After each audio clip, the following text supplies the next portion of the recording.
doing your explanation, you're making cancer to look like jollof rice. When people hear cancer, they'll be like, that's the end of life. A lot of hopes. Cancer is not as deadly as it would be if you don't pick it on time, you don't start the right treatment and the right things to do damaged. But if you do, you tackle it off and it's gone. You're cancer free. Hello everyone. My name is Emmanuel Idiom. I'm a radiographer. Hello, ladies and gentlemen. It's Naija Health Doctor podcasts.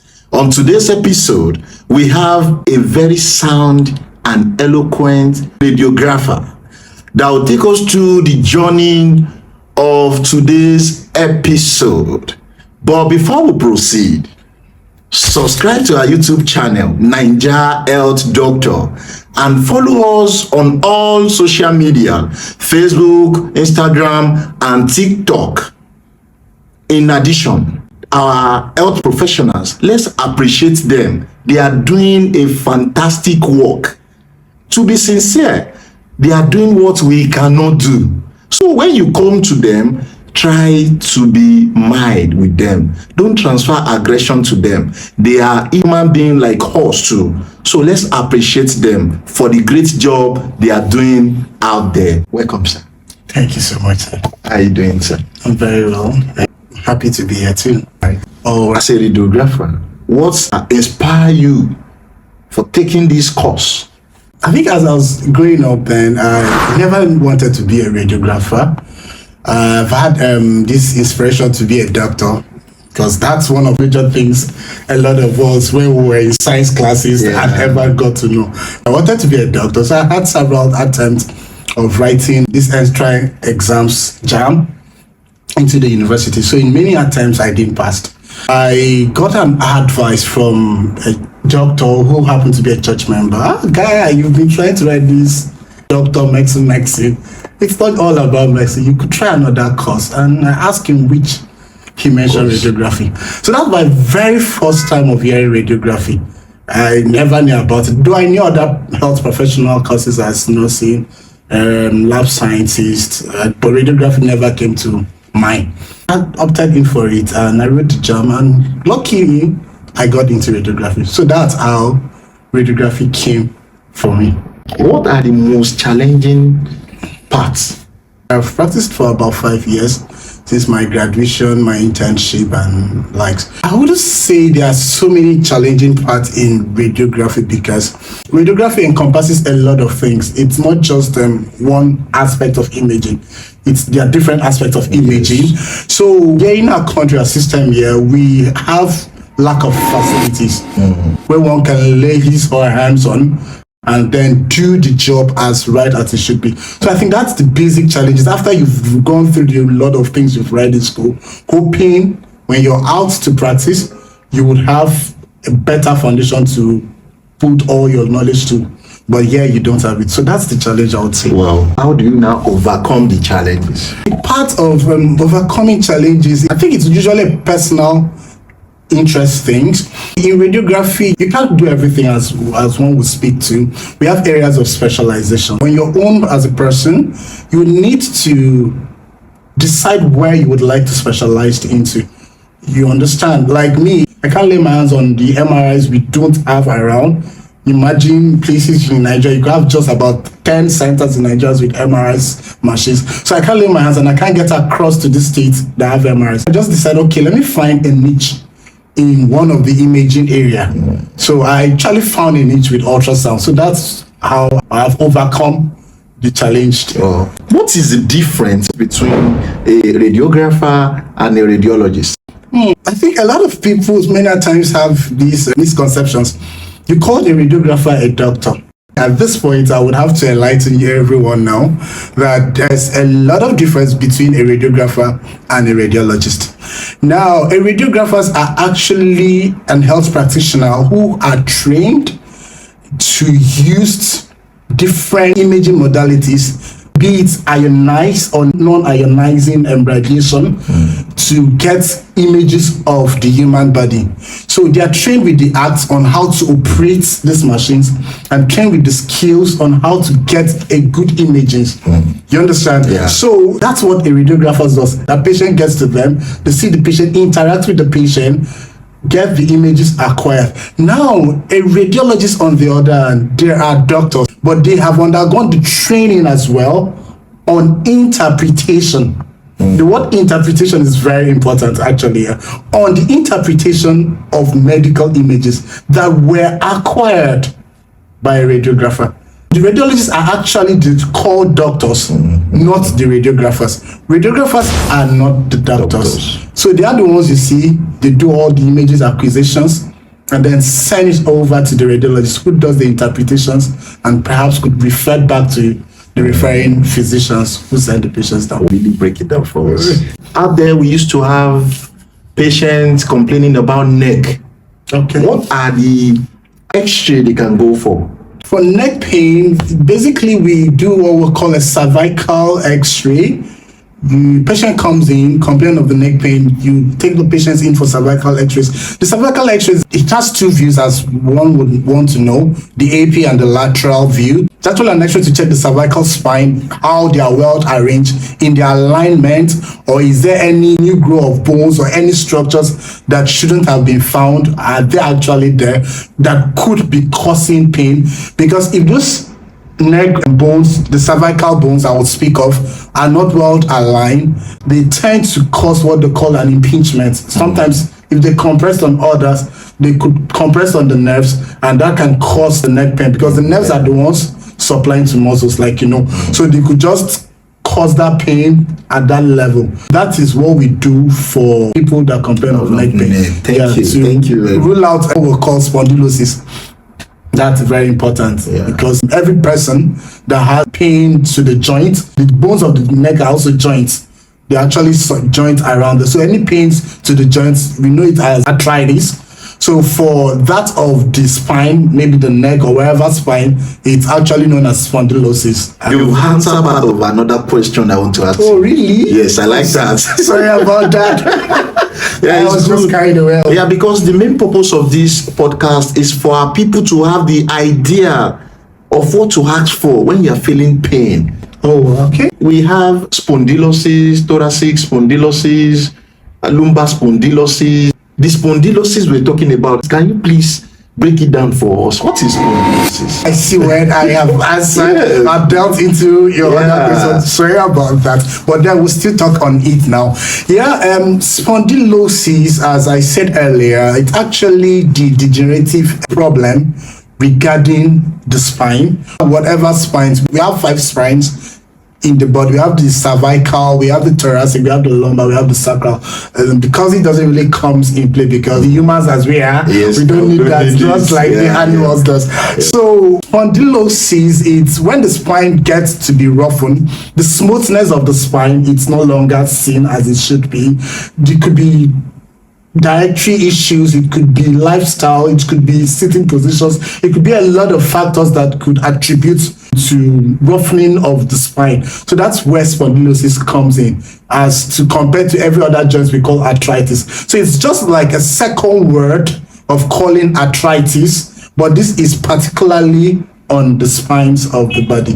Is it possible for a stroke patient to come for any imaging, or you don't need to? Basically, strokes are issues with the brain. Yeah. There are actually some neurons or some nucleus of the brains that are not responding well, because every signals we get to our body, are actually from the nerves supplying to the areas. Central nervous system. Thank you so much. So the stroke thing, there's a paralysis, because that's what we tend to see in the physical. Yes. So there's always a paralysis where the person cannot move his or her hands. Yes, there are images patients can do on that. Patient can do an MRI of the brain. At least let's know where there could be an issue. Is there an infarct or dead cells around that region, or where it's coming from? The person also can do some spinal problem to know if it's also from a nerve originating through the spine that could be causing the paralysis of a particular region in the body. So there are images, yes, that one can do to help out look better or look detailedly on the cost of the stroke. Very straight and short. Thank you. Thank you very much. Once you above 45, 50, people start complaining about knee pain. And if you ask them questions, they say, my doctor said it's arthritis. Is all knee pain arthritis? And why is it that once you're above 45, you start having it, especially the women? I wouldn't say all knee pains are attributed to arthritis or the arthritis of the knees. There's always a thing a lot of patients may not understand, so that there's what we call referred pains in the body systems. You could have epigastric pain, like an ulcer pain, let me use that word, and then someone will feel it on the right shoulder. It's referred to the right shoulder. It doesn't mean there's something wrong with the right shoulder, that part. So it's just that you're having the pain here. So there's the connection of the body to that area. So there's always a cause and a reaction. Beautiful, that's the word. So the arthritis to the neck, we wouldn't say there is, it's actually from me. In many cases in my work experience, I've come to notice that some pain people would have can be from the spine. They could be having a pain at the lower back that radiates through the leg. The sciatica nerves. Beautiful. So the sciatica nerves are nerves that supplies down on the lower limbs. Yes. Those pains could radiate down through the legs and then cause other pains to be felt around the knee. You can do an x-ray for such patient complaint of knee and you discover you don't see anything. The knee is just smooth and fine. But then go to the spine. You realize, you see there are a lot of things going on wrong there. Misalignments and the rest. Yes, exactly. Like you said, a lady of 40 or thereabouts, 40, not up to 70, is telling you she's having knee pain. It's not so common. It doesn't really make good sense at that age to be having what they call rheumatoid arthritis. You understand? So it's somewhere at the spine that could cost down and then radiate downward. But if it's someone above 70, 80, it's complaining of pain, it would be normal to speak in that vein. Because you've used it. Yeah. It's not all knee pains that actually arthritis of the knee or so it could be a referred pain. Thank you. What are your experience concerning patients that believe that this is what I want to do? You cannot tell me to do this. Because you have experience like seeing a patient telling you that I know what I'm saying, and they check it through Google. But you know what you're saying, that madam, you can do this. They say no. I've seen a lot of them. I have seen those who I've read through, and I've come to tell you, this is what it has said, nothing can be done and all of that. But one thing I assured them, it's like, okay, you came to me for a test. You didn't go to Google to do the test, actually. Yeah. So you don't need a feedback from Google on what to do. You get, because Google is actually a platform where anyone can decide to write anything on and decide to publish it on. From the people I have worked with or we have seen who have had similar cases, try to create that testimonials I've received on the person who have had similar case. Just a way of calming them that we have to go this way, we have to do it this way to get the result as it should, because if I don't get it right, you would still be the one to say that I didn't do my work. Yes. Meanwhile, you didn't listen to me. You were adamant on or bent to having it your way or what you've known or what you have read. So I just basically like pull off, please sir, please ma, let's just leave the Google, let's just leave what whoever had informed you on. I'm not saying some will still be telling you as if they know what they're saying. Whatever the information they've gotten, I don't dispute, I don't disregard them. I'll like find reason, yeah, it's true, it's this. But in the same vein, it wouldn't be hurtful or it wouldn't be a harm to try something new. Why in this world to get into adventure? So let's just explore. So in that way, I allowed them come in my line of thought and then see how things works out. Thank you. What is the role of a radiographer to cancer patients? Yeah, in radiography, we actually have different areas of specializations. We have the diagnostic area of radiography. We have the therapeutic part of radiography. We have the interventional aspect of radiography. We have the molecular aspects of radiography. So in cancer patient, we do the therapeutic aspect of radiography. Now, there's a machine. Now, a patient is diagnosed of cancer. While I have worked in some places as UCH during my internship, patients come from cancers who would have undergone chemotherapy. Now, it's a section of where they undergo radiotherapy. That's the treatment using the radiations to treat cancer. Now, the misinformation people get is that radiations are dangerous. Yes. Yeah. Because I can't have a patient I want to work with in a radiation zone, and then you see someone running off. I can't expose to you actually. But as much as radiation is dangerous, it has an healing effect too. It kills cancer cells. Now, in radiotherapy, there's an administered dose. It's just like you're taking a drug for a certain illness you're not feeling so well about. So there's the same amount of dose you're supposed to getting yourself treated for headache. It's going to be administered in radiation dosage. So it's going to be administered to the patient, and it's targeted to the cancer cells. But you're not living in mind that within the cancer cells, there are no healthy cells. Of course, there are healthy cells. But you don't continuously bombard the patients with radiation, because you're going to also kill the healthy cells. So you target the cancer cells already. So if you keep on the cancer cells, you give it some day, patients come back, the healthy cells will recover. The cancers, at least they are denatured already. Do you understand? Yeah, so do it the same thing. So at the end, the patient is free. Cancer is gone, patient is free. There's another one we do, iodine 131 treatment on nuclear medicine. It's also a treatment for people with iodine deficiencies, also cancer issues as well. So you give a substances, the patient emits the radiations. It's like a treated procedure. Patients taking these substances and stay well with it, and then start emitting. So the images are created to show where the effect or the cancer is well concentrated. You understand? Yeah, In that vein, when you notice that, okay, this particular area of the body has so much of cancer cells to eat, you know your target focus should be in that region.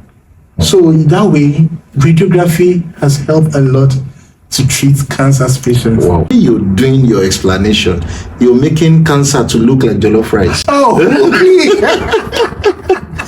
when people hear cancer, they'll be like, that's the end of life. no, not at all. So there's still hope. A lot of hopes. Because I have seen a lot of patients during the time they came in, how they were before and during their treatment. One thing about people is you should believe in yourself and believe in your recovery. It's very important. And you should believe in the process. In the process. Do you understand? So believing in the process and believing that you can benefit from the process and allow yourself to benefit from the process would fasten your recovery, and it will help a lot with. Wow. So cancer is not as deadly as it would be, because if you don't pick it on time, you don't start the right treatment and the right things to do, it can damage it can damage. But if you do, you tackle it off and it's gone. You're cancer free. So what do you have to say about the breast cancer and prostate cancer? A woman of reproductive age, it's very advisable that you do your self-breast examination. It says that you could examine your breast at every time you are in the bathroom or using a mirror. You divide your breast into 4 quadrants. You touch the inner part, the upper part, inner part.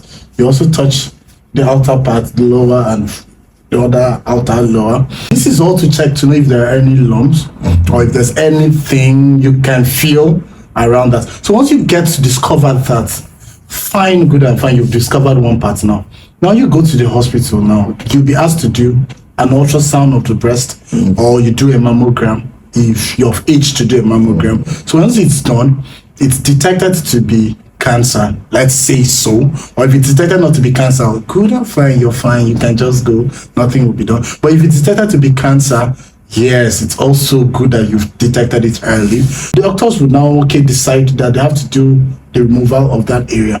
Removing the breast doesn't mean that you're dying or anything is going to kill you, or as much as the cancer has not spread across the other part of the body through the lymph node, you are very okay. So you start your chemo sections and then you go on your radiation therapy session. They'll just be bombarding that area to kill the cancer cells around there, and you'll be free. And then coming to prostate cancer, men of 40, they are most of high risk of prostate enlargement. It begins with prostate enlargement, then it grows with time into becoming prostate cancers. So one can do a prostate ultrasound to check its prostate size. So if it's enlarged, or you do the laboratory test, what we call the PSA, prostatic specific antigen, that helps in the prostate checkup at the blood level. So if it's that high, it's also a marker that this person is having prostate issues, that can be a cancer too. So once it's then done, you can go for further checkup with MRI and the categorize. So if it's cancer, what they do is just remove it. Once it's removed, it has stopped it from spreading to any area, maybe your lungs, your kidneys, your liver. It will not spread. So once it's been out, the man will still live his life, would perform well as a man. Really? Yes. Perform well. You don't need prostate to help you in your performance. That's the truth. So the man will be prostate free, and then do his daily activities and fine as it should. Ladies that have discharge, that lactate without breastfeeding. Some could be as a result of an infection of the body. Some can be a physiological changes, an hormonal issue. Let me use that word. Okay. Yes. Those ones that lactate and have colorations in their breast when not breastfeeding, so it needs to be checked to confirm if it's actually a pathology. Most of those ones are pathologicals, I would say so. Not the normal clear water milk discharge, but this one's looking like a pus, sort of, you understand, thicker pus in nature. That particular one is pathological. It might be there's an infection going on, but it might also be a pointer to cancer too. So depending on the age, I wouldn't say a lady that is maybe 25, you understand, compared to a woman that is 60. Having the same symptoms. I can't match them up to in the same categories, that this is cancer, this is not. So the one of 60 has a higher risk to be of cancer than the more of infection than the other one. We check on that. So if it's also a thing of the hormones, there's what we call prolactin. So if the prolactin level in the body, the hormone is high, or there's a problem with the pituitary gland that secretes high prolactin, so there'll be much prolactin in the blood, and that would activate or work on the breast tissues and start making them secrete when they are not breastfeeding. So that can be hormonal issues, and it's also corrected. Wow. The main purpose of this podcast is to give the people confidence. That's why we have someone like you here that can give us the information that we don't have. And hearing it from the direct source, it's very, very good, and we appreciate that. We really appreciate you for coming. And next time, if we need you, if we call you, hope you answer. Enlightening the people has always been one of the things I've always dreamed of to do. Creating the knowledge, making people see that there is always a way in the possibilities, or in where there's darkness. So I have always loved it. I feel when the call comes, I'll be glad to. All glory be to God and to EDJ Diagnostic Center. For more of these, subscribe to our YouTube channel, Naija Health Doctor, and follow us on all social media, Facebook, Instagram, and TikTok. Thank you.